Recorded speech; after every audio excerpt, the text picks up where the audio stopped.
Hello everyone, Assalamu alaikum and welcome back to my YouTube channel Arbab's literature world. Hope you all are fine. So आज की इस video में हम discuss करेंगे novel and types of novel को. उससे पहले हम एक शॉर्ट सा इंट्रोडक्शन देखेंगे नावल का. यहाँ पे एक छोटी सी डेफिनेशन बताई गई है नावल की, उसको डिस्कस करते हैं. सबसे पहले novel is a book length of fictional narrative, यानी कि एक ऐसी स्टोरी होती है जो कि अनरियल होती है. उसमें कैरेक्टर्स और नरेशन क्या होती है, फिक्शनल होती है, यानी कि अनरियल होती है. अब हम डेफिनेशन देखते हैं नावल की. नावल क्या है? A long written story that is fictional not true. एक लॉन्ग नैरेटिव स्टोरी है जो कि फिक्शनल है और वो रियल नहीं है, यानी कि वो ट्रू नहीं है. नावल मिल के बनता है कैरेक्टर्स, प्लॉट, सेटिंग और थीम्स के ज़रिए से. प्लॉट कहते हैं इवेंट्स को, कोई वाक़या, और सेटिंग जिसमें टाइम और प्लेस का जिक्र किया गया होता है, और थीम जो कि मेन आइडिया को कन्वे करता है. अब बहुत से फ़िलासफ़र्स ये कहते हैं कि जो नावल है वो उसको एक मूवी की तरह आप डिपिक्ट करें, यानी कि एक मूवी की तरह है जो कि बुक फॉर्म में मौजूद होती है. फर्दर हम छोटी सी हिस्ट्री देखें नावल की, तो नावल जो वर्ड है वो 18th सेंचुरी तक यूज़ नहीं किया गया था. ये एक फ्रेंच वर्ड है नोवेला, जो कि इटालियन में यूज़ किया गया, इटली में. और इसको यूज़ इसलिए किया गया, डिस्क्राइब किया गया short, compact, broadly realistic tale, यानी कि मिडीवल टाइम पीरियड में जो रियलिस्टिक टेल्स होती हैं कहानियाँ. जो मिडीवल टाइम पीरियड में कहानियाँ, जो मशहूर कहानियाँ थी, उनको बताया गया था, वो नोवेला की फॉर्म में होती थी, यानी कि वो छोटा सा एक टुकड़ा होता था, कोई छोटी सी कहानी होती थी. उस कहानी को, उस स्टोरी को नोवेला का नाम दिया गया. फॉर एग्ज़ाम्पल यहाँ पे एक एग्ज़ाम्पल दी गई है, बोकासियोस डेकामेरॉन. ये एक कहानी है, एक स्टोरी है जो मेडिवल टाइम पीरियड में जिसकी सुनाई गई और उसको नोवेला कहा जाता है. फर्दर हम देखेंगे काइंड्स ऑफ नावल को, जिसमें आती है realistic, historical, utopian, dystopic, fantasy, satire, horror, gothic, science fiction novel, autobiographical novel, magic realism novel, pulp fiction novel, experimental, detective and mystery novel. अब इन काइंड्स ऑफ नावल को हम वन बाय वन डिस्कस करेंगे. Number first पे हमारे पास आती है realistic novel. Realistic novel कौन से नावल्स होते हैं, यानी इनकी जो स्टोरीज़ होती हैं, ऐसे नावल्स जिनकी स्टोरी हमारे डेली लाइफ, एवरीडे लाइफ और इवेंट्स को डिपिक्ट करती है, जो कि बिल्कुल सच होती है, और उसको क्या किया जाता है, एक डिटेल्ड वे में एक्सप्लेन किया जाता है. फॉर एग्ज़ाम्पल एक नावल है द ग्रेट गैट्सबाय, जिसको लिखा गया एफ स्कॉट फिट्ज़गरलैंड, और इसमें क्या किया गया, पोर्ट्रे किया गया 1920s की जो लाइफ है अमेरिका की, उस टाइम पीरियड को इसमें पोर्ट्रे किया गया. और सेकंड एग्जांपल इसकी आती है प्राइड एंड प्रेजुडिस, जिसको जेन ऑस्टन ने लिखा, और इसमें इसने एक्सप्लोर किया रिलेशनशिप को, सोसाइटल नॉर्म्स की, उस टाइम के 19th सेंचुरी के इंग्लैंड्स की. ये जो नावल है ये रियलिस्टिक कैरेक्टर्स पे फोकस करते हैं बिना उनको रोमांटिसाइज्ड किए. सेकंड हमारे पास टाइप आएगी historical novel.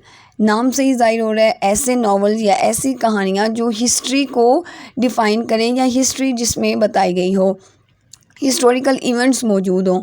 For example Gone with the Wind by Margaret Mitchell, ये एक जिसमें अमेरिकन सिविल वॉर और रिकन्स्ट्रक्शन का इस नावल में जिक्र किया गया. War and Peace by Leo Tolstoy, Napoleonic wars का इसमें जिक्र किया गया इस नावल में. और ये ऐसे नावल्स हैं जो कि एक्सप्लोर करते हैं थीम्स को, कैरेक्टर्स और इवेंट्स को, और इनको ब्लेंड करके फैक्ट और फिक्शन जो हैं वो मौजूद होते हैं, यानी कि इसमें कुछ चीज़ें फैक्ट भी होती हैं और कुछ चीज़ें फिक्शन भी होती हैं हिस्टोरिकल नावल में. नेक्स्ट हमारे पास आती है यूटोपियन नावल. यूटोपियन नावल क्या होते हैं? ये ऐसे नावल होते हैं जो डिपिक्ट करते हैं कि आइडियलाइज्ड सोसाइटी को, यानी कि एक सोसाइटी को परफेक्ट कैसे होना चाहिए, सोशली, पॉलिटिकली और मॉरली. इसकी एग्जांपल आएगी वॉल्डन 2, जो कि किसने लिखी, B.F. स्किनर ने इस नावल को लिखा, और उसमें फोकस किया गया कम्युनिटी और सोशल इंजीनियरिंग पे. यूटोपिया एक नावल है जिसे थॉमस मोर ने लिखा और उसमें उन्होंने दिखाया है आयरलैंड की सोसाइटी और परफेक्ट पॉलिटिकल सिस्टम को। ये नावल क्या करते हैं, एक्सप्लोर करते हैं परफेक्ट वर्ल्ड को और कल्चरल इश्यूज़ को, यानी कि जो इश्यूज़ चल रहे होते हैं, करंट इवेंट्स होते हैं, उनको भी एक्सप्लोर करते हैं और ये भी बताते हैं कि एक परफेक्ट सोसाइटी को कैसे होना चाहिए। फर्दर हमारे पास आती है डिस्टोपियन नावल। ये ऐसे नावल होती हैं जिसमें डिपिक्ट की जाती है oppressive and frightening future society को, यानी कि वो सोसाइटी जो डर और खौफ में मुब्तला होती है उस सोसाइटी को। एग्जांपल में हमारे पास आएगा फ़ारेनहाइट 451 बाय रे ब्रैडबरी बुक। इनकी एक बुक है बर्निंग क्रिटिकल थिंकिंग सप्रेशन। वहाँ पे उन्होंने क्रिटिकल थिंकिंग सप्रेशन पे फोकस किया है। सेकंड नावल हमारे पास आता है The Hunger Games by Suzanne Collins, जिसमें deadly games oppressive government control का जिक्र किया गया है। ये नावल क्या है, ह्यूमन नेचर और सोसाइटी के डार्कर एस्पेक्ट्स को एक्सप्लोर करते हैं, उनका जिक्र करते हैं और जो पोटेंशियल डेंजर्स हैं वो उनको भी डिस्क्राइब किया जाता है। नेक्स्ट हमारे पास है फैंटेसी नावल। फैंटेसी नावल्स क्या होते हैं, इनमें मैजिकल, सुपरनेचुरल और इमेजिनरी इवेंट्स मौजूद होते हैं और बेसिकली इसमें क्या है, फिक्शनल वर्ल्ड्स को एक्सप्लोर किया जाता है, उसको दिखाया जाता है। फॉर एग्ज़ाम्पल हमारे पास आती है J.R.R. टोल्किन का एक नावल है the Lord of the rings, जिसमें मैजिकल, क्रिएचर और क्वेस्ट, यानी कि ये तीन चीज़ें जो हैं वो उन सब का जिक्र किया गया है इस नावल में। Harry Potter bye J.K. Rolling, उसमें उन्होंने जिक्र किया है विज़ार्डी और मैजिकल स्कूल्स का।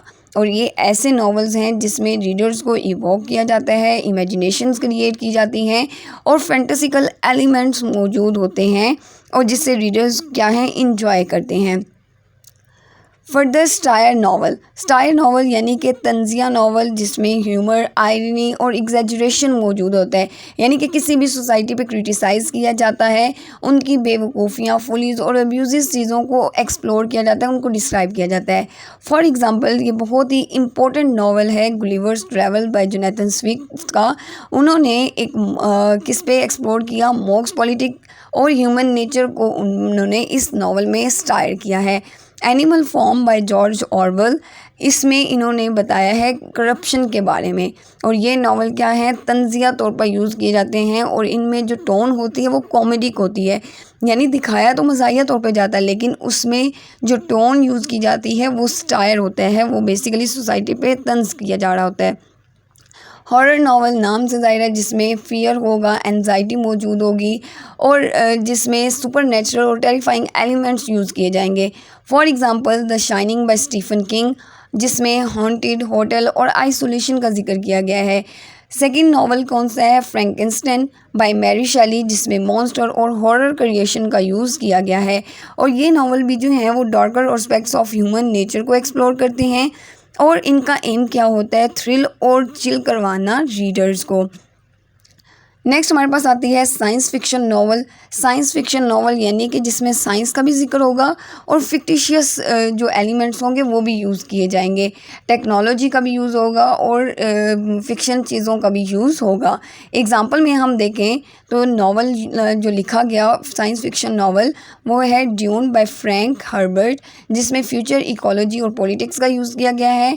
और do Android dream of electric sheep, ये एक नावल है जिसे लिखा फिलिप के डिक ने, जिसमें एंड्रॉयड ह्यूमैनिटी का जिक्र किया गया है और ये नावल किस लिए यूज़ होते हैं, साइंटिफिक कॉन्सेप्ट्स और हाइपोथेटिकल सिचुएशंस को दिखाने के लिए यूज़ किए जाते हैं। नेक्स्ट हमारे पास आते हैं ऑटोबायोग्राफिकल नावल। ऑटोबायोग्राफिकल नावल में जो राइटर होता है, जो ऑथर होता है, वो अपनी लाइफ के एक्सपीरियंसेस को जिक्र करता है, उनको एक्सप्लोर करता है।